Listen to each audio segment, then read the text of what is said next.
ao Senhor. Assentado sobre um alto e sublime trono, o seu séquito enchia o templo. Os serafins estavam acima dele. Cada um tinha 6 asas, com 2 cobriam o rosto, com 2 cobriam os pés, e com duas, e clamavam uns para os outros, dizendo: o que, igreja? Santo, santo, santo é o Senhor dos exércitos, toda a terra está cheia da sua glória. E os umbrais das portas se moveram com a voz do que clamava, e a casa se encheu de fumaça. Então disse eu: ai de mim, que vou perecendo, porque eu sou um homem de lábios impuros, e habito no meio de um povo de impuros lábios. Os meus olhos viram o Rei, o Senhor dos exércitos. Mas um dos serafins voou para mim, trazendo na mão uma brasa viva, e tirara do altar com uma tenagem. E com ela tocou a minha boca e disse: eis que isto tocou os teus lábios, e a tua iniquidade foi tirada, e purificado o teu pecado. Depois disso ouvi a voz do Senhor que dizia: a quem enviarei? Quem há de ir por nós? E vocês? Envia-me a mim. Depois disso ouvi a voz do Senhor que dizia: a quem enviarei? Quem há de ir por nós? Vocês? Eis-me aqui. Envia-me a mim. Eis-me aqui.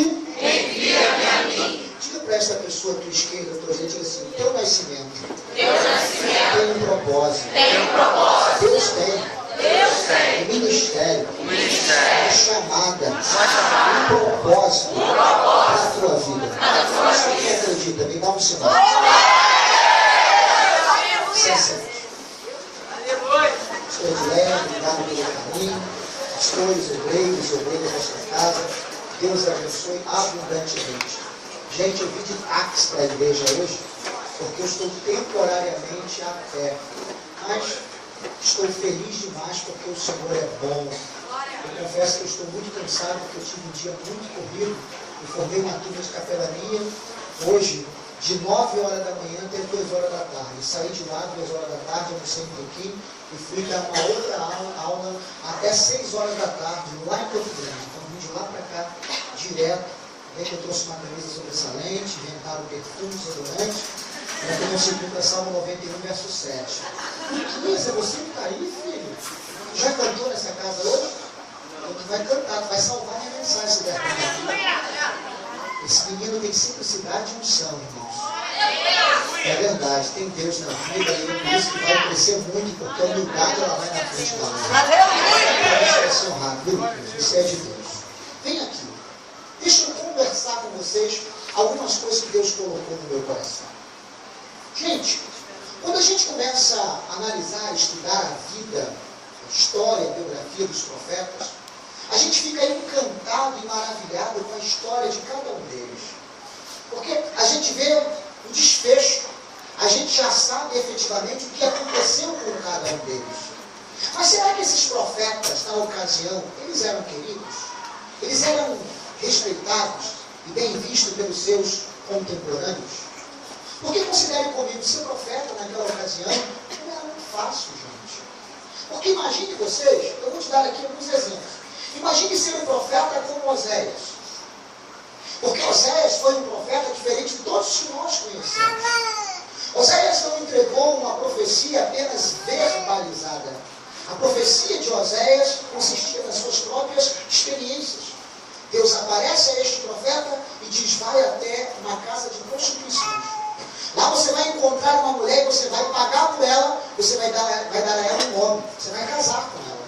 E Oséias casa com esta mulher, o nome Gomer, que representava a nação de Israel, e Oséias, Rocheia, que traduzido é salvação, ou Jeová é salvação. Então, através da sua própria vida, das suas experiências, era Deus ilustrando e dizendo: olha, Oséias me representa.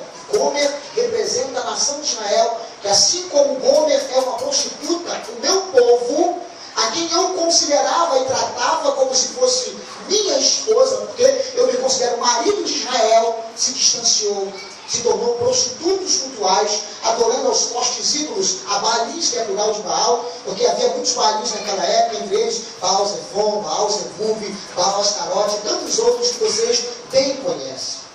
Vai nascer então desta união 3 filhos.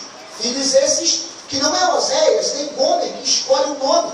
É o próprio Deus que vai dominá-los. O primeiro, Jezreel, depois Loruama e Loami. A tradução do primeiro significa Deus espalha. E com o nascimento do primeiro filho, Deus estava dizendo, olha, assim como Jezreel nasceu, e o nome significa Deus espalha, se vocês não se voltarem para mim, se vocês não se posicionarem, fizerem um concerto comigo, Jezreel, vocês serão espalhados. Depois vem Loruama, que traduzido é não meu povo, porque assim como Oséias tinha dúvida se o segundo filho era dele ou não, Deus estava parafraseando dizendo, eu tenho dúvida se de fato este é o meu povo. Porque alguém que se diz meu povo não pode proceder desse jeito. Como disse o profeta Jeremias, houve alguma nação que porventura tenha deixado de lado o seu Deus, tendo em vista que não fosse Deus? Todavia o meu povo a mim fez 2 maldades. A mim deixaram o manancial de águas vivas e cavaram para si cisternas rotas que não retêm as águas. Era água parada. Deixaram a fonte que representa Deus para beber água de cisterna, da idolatria, com os postes ídolos.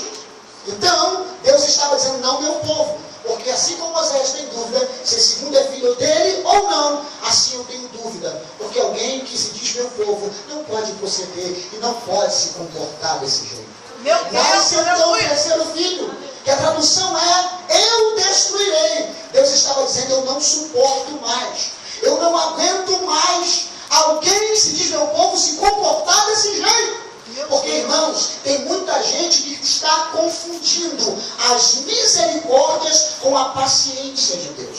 Lamentações de Jeremias, no capítulo 3, nos mostra claramente que as misericórdias estão no plural de Deus, se renovam a cada manhã. Por que se renovam? Porque a misericórdia de ontem só serviu para ontem. Sabe por que você e eu estamos aqui hoje? Porque hoje pela manhã as misericórdias de Deus foram renovadas na minha e na tua vida. Nós nem estaríamos aqui agora.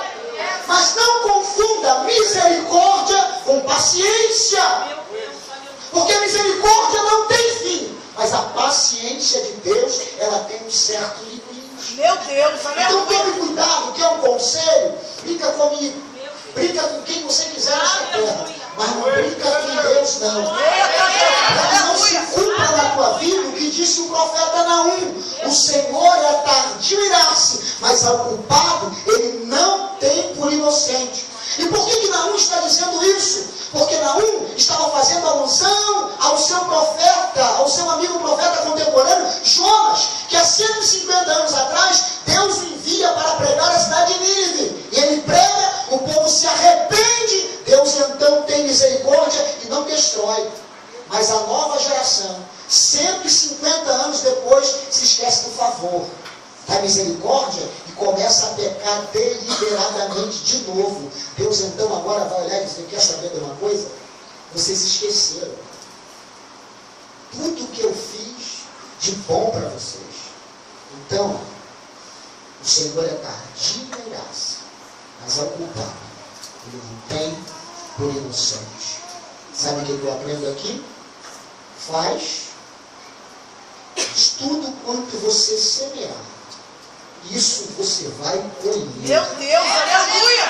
É verdade. E isso a Bíblia recomenda e pergunta, do que se queixa o homem? O homem se queixa dos seus próprios pecados. Aleluia! Eu te falei um monte de profeta. Jeremias, gente, que era o dedo indicador de Deus.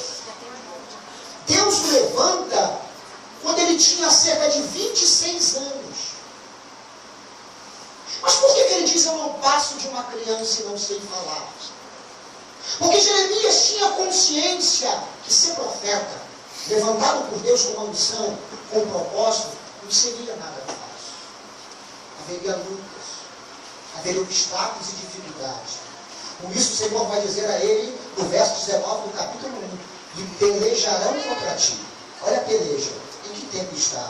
Porque o diabo, se tem uma virtude, é essa, ele não desiste de pelejar. Ele sabe que é levantado, mas ele insiste. Mas ele exalta e glorifica a Deus, porque o texto vai dizer, e pelejarão contra ti, mas não prevalecerão. Aí o Senhor diz a Jeremias que o levanta como se fosse um muro de bronze. Aí Deus dá a Jeremias uma visão. O que tu vê, Jeremias? Ele vai dizer, eu vejo uma vara de amendoeira. E Deus vai dizer, viste bem, porque eu velo pela minha palavra para fazê-la cumprir. Para você que não sabe, quando Deus dá essa visão da vara de amendoeira, Deus estava dizendo mais ou menos isso, ó, parafraseando, era isso aqui, ó. Você sabia que na época da primavera, a amendoeira é a primeira a dar os seus frutos. Sabe o que Deus estava querendo dizer? Quando chegar o tempo, eu serei o primeiro a cumprir as minhas promessas na minha vida. Sabe o que Deus está dizendo? O homem pode prometer e não cumprir, mas eu não. Eu, quando prometo no meu tempo, eu cumpro. E eu precisar, e que diz o profeta, a sua mão estendida está. Quem, pois, a recolherá? O Senhor, pois, o determinou. Quem, pois, o validará? Quando Deus quer, está feito. Sacramentou, está sacramentado, e ninguém pode mudar o decreto de Deus para mim e para a tua vida. Quem está entendendo Deus? Fala, Senhor! Jeremias agora, ele começa a confrontar os pecados do povo. E sabe qual é o resultado? Ele vai ser lançado na cisterna. Todo o seu corpo enterrado na lama, só a cabeça lá de fora, em paz, meu. Quem lançou Jeremias na cisterna não foram os inimigos, foram os da sua própria casa. Porque ele tem uma linhagem de sacerdote. E ser profeta, gente, é difícil porque o profeta não faz massagem. O profeta entrega a mensagem. Aleluia, verdade, Jesus. O profeta não está preocupado se vai agradar a um ou outro. O profeta não está preocupado se você vai ficar feliz. O interesse dele é agradar aquele que o enviou no O profeta não está preocupado se a agenda dele vai se fechar por falar a verdade. Porque o profeta não se preocupa com a sua agenda, mas sim com a agenda de Deus. E nós acabamos de ler agora um texto que narra a história de um profeta que nasceu com uma missão. Nasceu com um propósito. Mas olhe para cá. Tudo ia bem na vida de Isaías. E se você observar do capítulo 1 ao capítulo 5, ele já era profeta. Ele já tinha sido levantado por Deus e ele já estava dizendo 10 vezes, ai da nação A, ai da nação B. Ele não falava dele. Ele falava porque Deus mandou ele falar. Agora, ser profeta como Isaías não devia ser muito fácil, gente. Porque esse homem aqui andou cerca de 3 anos e meio nu para dar uma lição profética à nação. Esse profeta aqui entregou uma profecia que ele não viu se cumprir. Porque ele profetizou 700 anos antes de acontecer. Sabe qual é o nosso problema? Que a gente quer profetizar e quer ver acontecer. Meu Deus. Se não acontecer, a gente confia. Então eu não vou falar e não aconteceu até agora. Meu Deus, aleluia. Quem foi que disse que o tempo é teu, profeta? O profeta só tem que ter a consciência que foi Deus que mandou falar. Se foi Deus que mandou falar, faz isso. Ó. Aleluia. Que loucura é essa? Se é loucura, o problema é seu. Deus mandou falar e eu falei. Olha para cá, olha a profecia. Vê se tu ia aceitar e amar esse cara. A virgem conceberá. Virgem. Grave. Tá maluco? Tá doido? A mulher só pode engravidar para ela ter contato físico. Se é uma pessoa de liberado, vai dar um óvulo fecundado, ela vai conceber, vai gerar a criança por 9 meses, e depois de 9 meses de gestação vai nascer a criança. E ele está dizendo que é uma virgem que vai ficar grávida.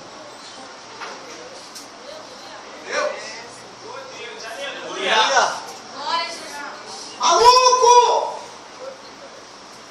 Doido! Se fosse você.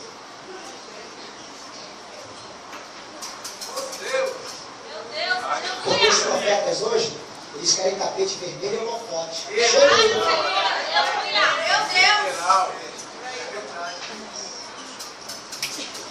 Sabe qual é o problema da igreja hoje?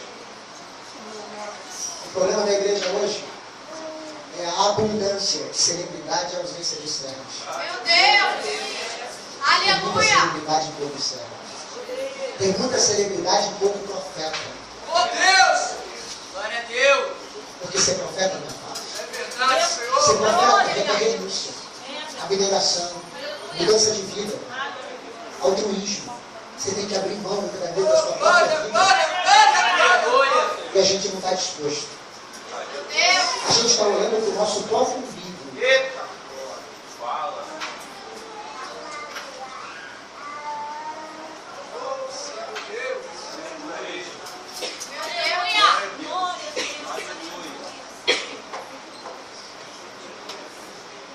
Aí no capítulo 6,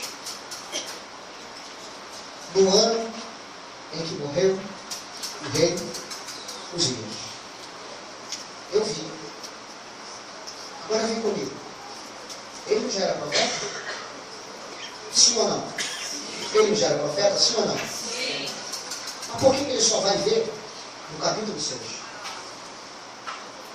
E ele só vê quando Deus tira o que ele preza, o que ele estima e o que ele ama. Quer ter uma experiência tremenda? Alguma coisa na tua vida vai ter que morrer. Meu Deus, aleluia! Glória a Jesus. E o problema é que nós não estamos dispostos a sacrificar. Nós não queremos abrir mão de alguma coisa para ter essa revelação. Agora, considere. Quem entende que o seu nascimento tem um propósito,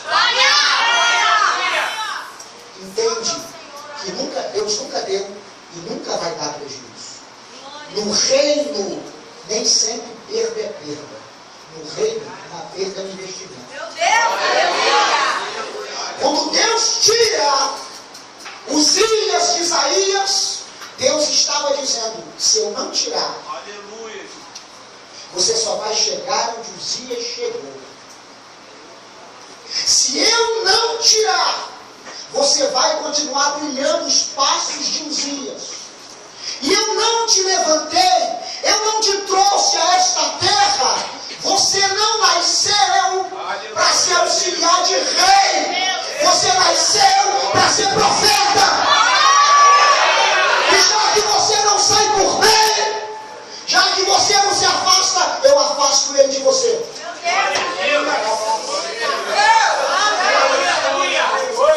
Já que você ainda não entendeu qual é o propósito, eu vou te mostrar qual é o propósito.